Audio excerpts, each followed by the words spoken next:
Aujourd'hui, vous allez entendre le récit de Louise, que je vous invite à écouter. Ces mots sont bruts, bouleversants. Ils racontent une forme de violence qui ne laisse pas de traces, mais qui détruit tout à l'intérieur. Ce que vous allez entendre, c'est le récit d'un gaslighting, d'un meurtre psychique, froid, méthodique. Écoutez, ressentez, et surtout reconnaissez ce que tant de victimes vivent dans le silence. Je m'appelle Louise. Ce que je vais vous raconter, ce n'est pas une dispute de couple, ce n'est même pas un malentendu. C'est ce qu'on appelle du gaslighting, un piège psychologique, un tourbillon invisible tendu avec précision, une opération de démolition bien huilée. Ce jour-là, je n'étais pas prête à lui parler, mais il a insisté, encore et encore. Il voulait que je m'ouvre à lui, que je lui livre ce que j'avais de plus intime, de plus secret, de plus fragile. Épuisée, j'ai fini par céder, et je me suis livrée. Et j'ai pleuré tout le désarroi que je portais en silence depuis si longtemps. Et c'est exactement à ce moment-là qu'il est parti, me laissant me noyer dans mes larmes.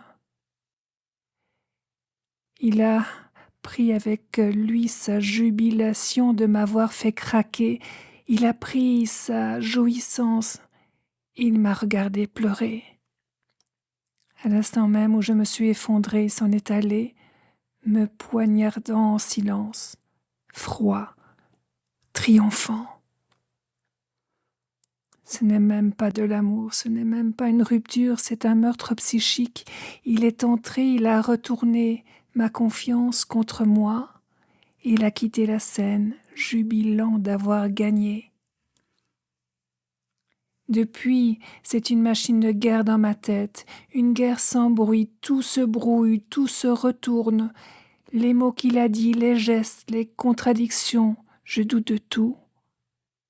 Moi-même, je me demande si j'ai exagéré, si j'ai inventé, mais si c'est moi le problème. Mais non, je le sais maintenant, c'est lui qui fait douter, c'est lui qui me rend dingue par sa perversion, sa manipulation. Le gaslighting, c'est ça, vous faire douter de la réalité jusqu'à vous rendre fou. Aujourd'hui, je parle à ma psy, et en parlant, je me reconstruis. Ce qu'il m'a pris, je le reprends, mot après l'autre, une larme qui ne coule plus pour lui, mais pour moi, parce que je suis vivante et que je mérite mieux.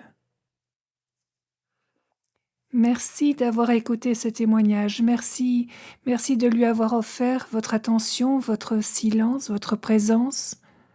Prenez soin de vous, prenez soin de ceux que vous aimez. Et si ces mots ont résonné en vous, je vous invite à partager ce témoignage et à écouter les autres de cette même série.